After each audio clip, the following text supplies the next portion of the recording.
Bonjour à tous, bienvenue sur votre émission Qui est Jésus-Christ. Je suis votre frère Evan. Cette émission a pour but exclusivement de vous parler de Jésus-Christ. Qui il est concrètement, qu'est-ce qu'il a fait, qu'est-ce qu'il a dit, c'était quoi sa mission quand il était sur la terre, quel miracle il a fait, quelle parabole il a donné, que voulaient signifier certains de ces miracles, que voulaient signifier certaines de ces paraboles. Jésus lui-même, quand il est mort et il est ressuscité, il a vu des disciples sur le chemin d'Emmaüs et il a dit aux disciples d'Emmaüs, la Bible dit dans Luc 24, 44, en commençant par la loi, les psaumes et les prophètes, il les enseignait tout ce qui le concernait. Donc Jésus nous a bien fait comprendre que dans la loi, dans les psaumes, dans les prophètes, il s'agit aussi de lui. Donc un des buts aussi de cette chaîne sera de parcourir du coup la loi, les psaumes et les prophètes et de chercher à voir, de chercher à comprendre où Jésus-Christ se trouve. Donc si tu veux connaître, comprendre encore un peu plus Jésus-Christ, n'hésite pas à t'abonner. Si tu veux être source de bénédiction pour plusieurs, pour une personne, n'hésite pas à partager. Donc sans plus tarder, nous allons commencer avec un premier thème. Jésus est venu régler le problème de l'homme. Jésus est la solution à tous les problèmes des hommes. Et donc, on va amorcer cette émission en comprenant déjà c'est quoi concrètement le problème de l'homme. Cette vidéo s'articulera autour de 3 axes. On verra déjà premièrement la création de l'homme et l'objectif visé par Dieu quand il a créé l'homme. Deuxièmement, on verra le péché. Donc, c'est quoi le péché? Comment Adam et Ève ont péché? Et la nature du péché qui est maintenant dans l'homme. Et troisièmement, on verra 4 conséquences principales liées au péché d'Adam et Ève. Donc, premièrement déjà, la création et l'objectif visé par Dieu quand il a créé l'homme. Donc, Dieu, quand il a créé l'homme, on voit dans Genèse 1, le verset 26, la Bible dit « Faisons l'homme à notre image, selon notre ressemblance ». Donc, quand Dieu a créé l'homme, le but de Dieu, c'était que l'homme soit à son image et à sa ressemblance. Tout homme qui reconnaît Dieu comme son créateur doit comprendre que l'objectif visé par Dieu quand il a créé l'homme, quand il nous a créés, c'était que nous reflétons son image et nous soyons à sa ressemblance. Donc on a vu l'objectif que Dieu cherchait quand il a créé l'homme. Maintenant on va voir déjà comment Adam et Ève ont péché et ensuite c'est quoi concrètement le péché. Donc dans Genèse 2 le verset 17, la Bible nous dit, Dieu va dire à Adam, tu ne mangeras pas des fruits de l'arbre de la connaissance du bien et du mal. Le jour où tu en mangeras, tu mourras, tu mourras. Donc Dieu a donné une borne à Adam et Ève. Il leur a dit de ne pas manger les fruits de l'arbre de la connaissance du bien et du mal. Et lorsqu'ils allaient le manger, ils allaient mourir. Et il précise bien, dans certaines versions, tu mourras certainement, ou dans d'autres, tu mourras, tu mourras. Pour faire comprendre que là, ils allaient non seulement mourir spirituellement, c'est-à-dire être séparés de Dieu, mais aussi ils allaient maintenant connaître la mort physique. Et donc Adam et Ève seront séduits par le serpent et ils mangeront finalement le fruit de l'arbre de la connaissance du bien et du mal. Et donc ils vont pécher.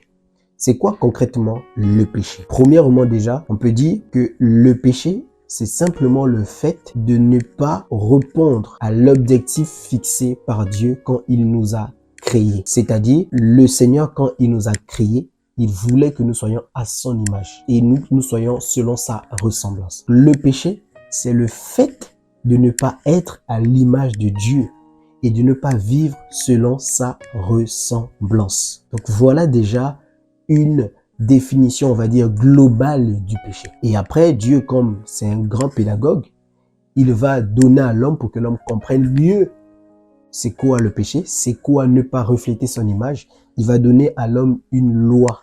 Il va donner au peuple Israël une loi.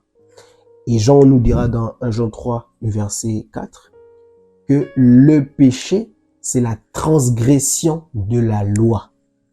Oui, la loi qui était comme un pédagogue pour nous montrer en fait c'est quoi le péché et pour nous conduire justement à Christ. Donc voilà c'est quoi le péché. Le péché, c'est de ne pas refléter l'image de Dieu et le péché, c'est la transgression de la loi. Et quand Adam et Ève ont péché, il faut comprendre que quelque chose de très particulier s'est passé là. C'est-à-dire qu'ils n'ont pas juste péché et c'est resté là, non. Déjà, premièrement, Dieu les a chassés du jardin. Et il faut comprendre que le diable, son objectif est que tout homme, que tout ange, au final, termine comme lui. Premièrement, il a déjà fait ça quand on lit par exemple Ézéchiel 28, je crois à partir du verset 15 par exemple, on va dire que le diable pêche dès le commencement. Et c'est ce que Jean va nous dire dans 1 Jean 3, le verset 8. Il va dire, celui qui pêche est du diable, le diable pêche dès le commencement et le Fils de Dieu apparut pour détruire les œuvres du diable. C'est-à-dire que le diable, son but, c'est d'amener tout le monde à désobéir à Dieu. Et donc, c'est ce qu'il va réussir à faire. Et Adam et Ève vont désobéir. Mais cela ne va pas s'arrêter là. Parce que il y a eu comme un dérèglement de l'être tout entier d'Adam et Ève. Il y a eu comme un dérèglement tout entier d'Adam. Donc, il y a eu comme une semence, comme un virus que le diable a mis dans le corps, dans les membres de l'homme. Ce qu'on appelle communément la loi du péché.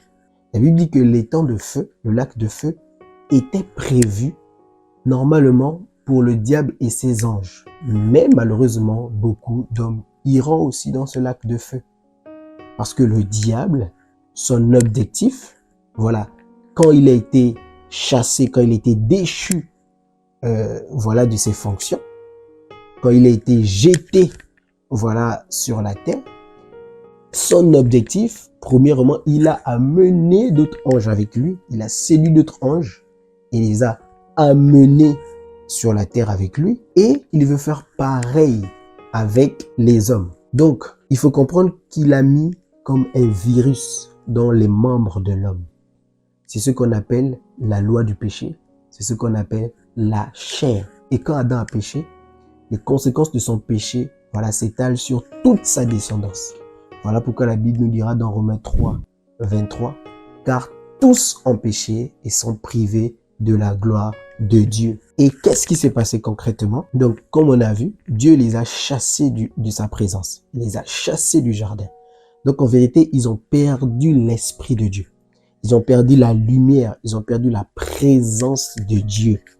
Ils ont perdu le Saint-Esprit. Vous voyez? Et donc, n'ayant plus la lumière dans leur être, voilà, les ténèbres environnent maintenant l'être de l'homme. Et ce qui fait que la lumière qui approvisionnait justement en lumière l'âme et le corps n'approvisionne plus.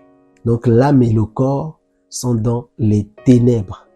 L'âme déjà, voilà, qui se faisait approvisionner en lumière, si je puis dire, afin de prendre les bonnes décisions, afin de toujours suivre, voilà, la lumière. C'est-à-dire que c'est comme si le Saint-Esprit qui était là était très fort de telle façon que cette lumière ne donnait pas d'espace à l'âme de l'homme, afin que l'âme de l'homme désobéisse. Oui. Maintenant que l'Esprit du Seigneur est parti à cause de la désobéissance, l'âme de l'homme est dans les ténèbres. Donc voilà pourquoi l'homme maintenant ne prend plus les bonnes décisions. Voilà, vit maintenant, marche maintenant dans le péché. Pourquoi? Parce que le péché est dans les membres de l'homme. Et cette loi qui est dans les membres de l'homme est très forte, au point où elle domine maintenant sur l'âme. Vu que l'âme n'a plus de force, l'âme n'a plus sa lumière pour l'éclairer. L'âme n'a plus l'esprit pour la soutenir. Vous voyez? Et qu'est-ce que ça fait? Ça fait en sorte que maintenant l'âme fait un avec la loi du péché qui est dans les membres de l'homme. Vous voyez ça? Donc, l'assemblage, l'union entre l'âme de l'homme et la loi du péché qui est dans les membres, c'est ce qu'on appelle communément le vieil homme. Vous voyez? Et maintenant, justement, Dieu vient, la Bible nous dit dans 1 Thessaloniciens 5, le verset 23, que Dieu sanctifie l'âme, le corps et l'esprit. L'être de l'homme tout entier est souillé par les ténèbres, est souillé par le péché. Vous voyez? Et maintenant, Dieu doit venir sanctifier tout l'être entier de l'homme. Très important. Voici la nature de l'homme, voici la nature du péché dans l'homme que tout homme a hérité d'Adam. Voilà pourquoi personne, aucun homme conscient ne peut dire qu'il n'a jamais commis le péché. Et c'est cette nature qui fait en sorte que même bébé, plus l'enfant grandit, plus la nature du péché qui est en lui se révèle. C'est-à-dire qu'on n'apprend pas à un enfant à mentir, à voler, mais c'est sa nature directement qui se révèle. Et voilà pourquoi nous avons la preuve que tout homme est hérité de ce péché d'Adam. Donc Jésus justement vient régler ce problème-là qu'il y a entre les hommes et Dieu. Et donc, on peut voir 4 conséquences principales liées au péché de l'homme. Premièrement déjà, il y a l'offense à Dieu. C'est-à-dire que l'homme a péché contre Dieu, l'homme a offensé Dieu, l'homme a offensé son Créateur. Et donc, Dieu est en colère contre les hommes à cause du péché. Voilà pourquoi la Bible nous dit dans Romains 1, le verset 18, la colère de Dieu se lève contre toute impiété, toute iniquité des hommes qui retiennent la vérité captif. Très important. Vous voyez ça? Donc on comprend que Dieu est en colère contre les hommes et il faut alors que les hommes soient pardonnés par Dieu, premièrement.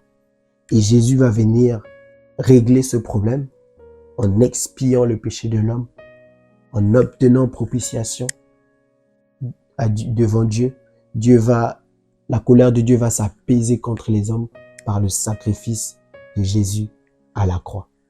Donc Jésus vient régler déjà ce premier problème. Deuxième problème qu'on peut voir, c'est que l'homme a été vendu au péché. On a bien expliqué que tout homme conscient sait concrètement qu'il a déjà commis le péché, qu'il a déjà péché au moins une fois.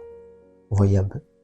La nature du péché est dans l'homme. Et on voit aussi qu'il y a une loi en nous qui est supérieure à une loi de l'entendement. C'est-à-dire que en l'homme, même souvent quand il y a parce que la Bible dit que la pensée de l'éternité est dans le cœur de l'homme. Et Dieu a mis la pensée de l'éternité dans le cœur de l'homme. C'est-à-dire que il y a une pensée toujours qui nous rappelle ou qui, sonne que là c'est pas bien, là c'est bien. Mais on comprend que la loi du péché qui est en nous est supérieure à cette loi d'entendement. Voilà pourquoi Paul dit, même quand je veux faire le bien, je ne fais pas le bien que je veux, mais je fais le mal que je ne veux pas faire. Parce que la loi du péché qui est dans les membres est supérieure à cette loi de l'entendement que nous avons à l'intérieur de nous. Donc, ce qui rend les hommes captifs au péché. Et Paul le dira dans Romains 7, verset 14, « Je suis charnel, vendu au péché. » Être charnel, c'est justement avoir la loi du péché dans ses membres. Vous voyez ça? Donc, c'est ça la chair. Quand on parle de la chair, en vérité, on parle de la loi du péché qui est dans les membres. Celle qui nous pousse toujours à vouloir désobéir à Dieu. Celle qui nous pousse à vivre selon ses désirs. Et donc, Dieu doit aussi régler ce problème. C'est-à-dire que l'homme est esclave du péché. Donc, il nous faut évidemment un rédempteur. Quelqu'un qui va venir nous sauver de cet esclavage. Et Jésus-Christ viendra régler ce problème. Il a obtenu rédemption éternelle pour nous par son sang. Voilà, c'est de toutes ces choses que nous allons parler au fur et à mesure dans les détails. Troisièmement, troisième conséquence qu'on peut voir par rapport au péché d'Adam, c'est la mort physique et du coup le séjour des morts que nous appelons l'enfer. C'est-à-dire que l'homme connaît maintenant la mort physique depuis qu'Adam a péché. Donc, comment Jésus vient régler ce problème? Simplement, comme vous le savez, Jésus est mort et il est ressuscité. Sa résurrection prouve qu'il a vaincu la mort physique. Très, très important. Et la Bible dira dans Apocalypse 1, le verset 18, je crois, il va dire, je suis le premier et le dernier, j'étais mort, je suis vivant éternellement, et je tiens les clés de la mort et du séjour des morts.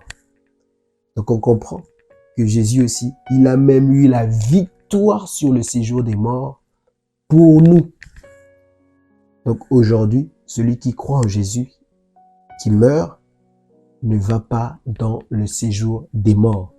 Donc qui meurt physiquement bien sûr, ne va pas dans le séjour des morts, mais directement dans le paradis de Dieu.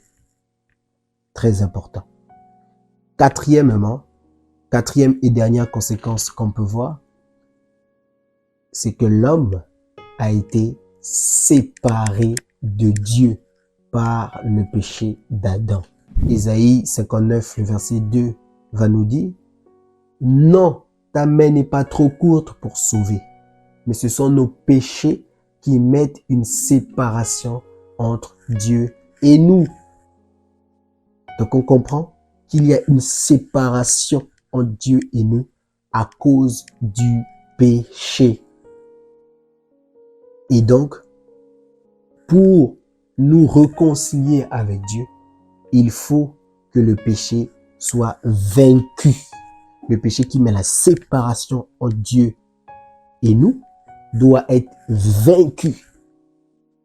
Et encore une fois, Christ a vaincu le péché à la croix. Très important. Très, très important. Voilà, Paul dira dans Romains 6, par exemple, le verset 6, au verset 7, il dira, j'ai été, sachant que notre vieil homme a été crucifié avec lui, afin que le corps du péché soit détruit. Voilà, car celui qui est mort est libre du péché. Donc Jésus-Christ a vaincu, a détruit le corps du péché à la croix. Et donc, on voit encore une fois que Jésus est la solution à ce quatrième problème lié au péché d'Adam.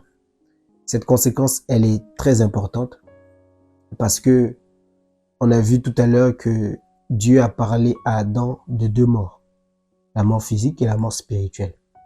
Oui, la mort spirituelle conduit à ce que la Bible appelle la seconde mort. C'est ça l'étang de feu où le diable veut amener tous les hommes. C'est-à-dire vivre éternellement séparés de Dieu, vivre éternellement dans le feu éternel. Voilà pourquoi nous sommes là.